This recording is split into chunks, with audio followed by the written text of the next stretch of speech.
The issue of Khalistan separatism is increasingly becoming an issue in diplomacy, where recently we have seen a lot of stress being given upon the fact that India is trying to raise the issue of Khalistan separatists with various nations where these elements have a strong hold.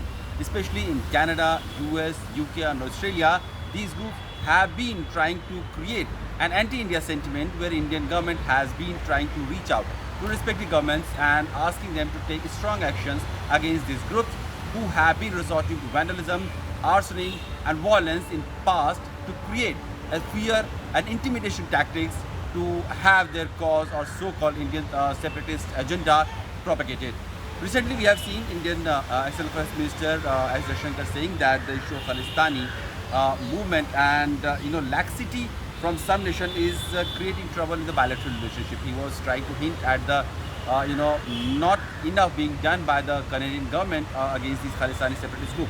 Today we have a statement coming from Canadian Prime Minister Justin Trudeau himself when he was asked about the whole Indian opinion that the Canadian government is not taking strong action against Khalistani movement, their extremist agenda, their violence, their vandalism. And also, apparently, as External Affairs Minister Jaishankar had said, that there is vote bank politics that is also involved very much. Why Canadian government is not taking very strong action? To answer that question, Canadian Prime Minister Justin Trudeau has said that Canada has always taken extremely serious violence, extremely seriously violence and threats of violence. We have always taken serious action against terrorism, and we always will. We have extremely diverse country and freedom of expression is something that we have, but we will also make sure that we are pushing back against violence and extremism in all its forms. Justin Trudeau may be saying all, however we have seen recently how the Khalistani groups have marched in various parts of Canada having a tableau which glorified the assassins of former Prime Minister Indira Gandhi. Also we have seen a lot of attacks happening on Indian temples, Indian community centers, Indian journalists being heckled in Canada by this Khalistani group. Their violent agenda has been very much evident in the past also, and there has always been an assurance coming from the Canadian government. But again, in the name of freedom of speech and democratic rights to protest, they have allowed the separatist elements to grow on their soil and let the anti-India venom grow through their propaganda. The issue is also in other countries. In Australia also, India has escalated the issue where the Australian government has reassured. In fact, Prime Minister Modi and the Australian Prime Minister, when he was in Delhi, Anthony Albanese, during that conversation also Prime Minister has raised the issue, and he had got a reassuring commentary from Australian side, and we have seen in the recent times there has been some action also on the ground.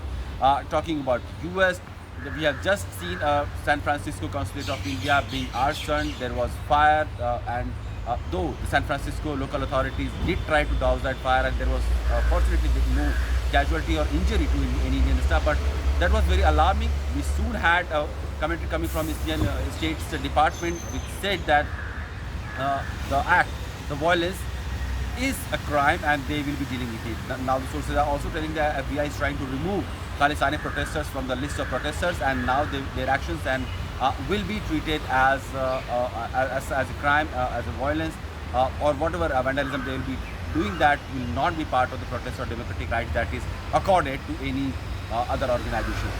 Talking about UK, we have seen what happened to Indian High Commission building. Recently we have seen these Khalistani groups present there for hours. They paraded and shouted slogans, anti-India slogans, so much so some of them tried to barge in to the building. The window pans, they were broken. They threw eggs and other projectiles on the building.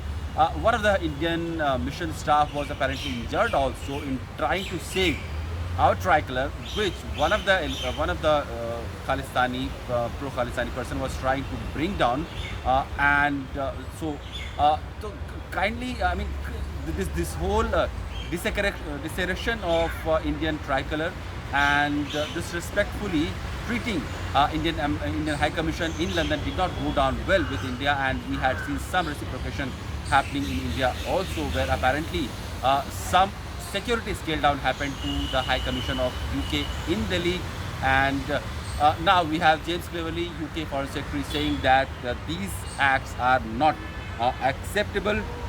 In a tweet, he has clearly said that he has had a talk with Dorai Swami, the Indian High Commission in London, and he will be regularly in touch with him, and he will see that no such incidences occur.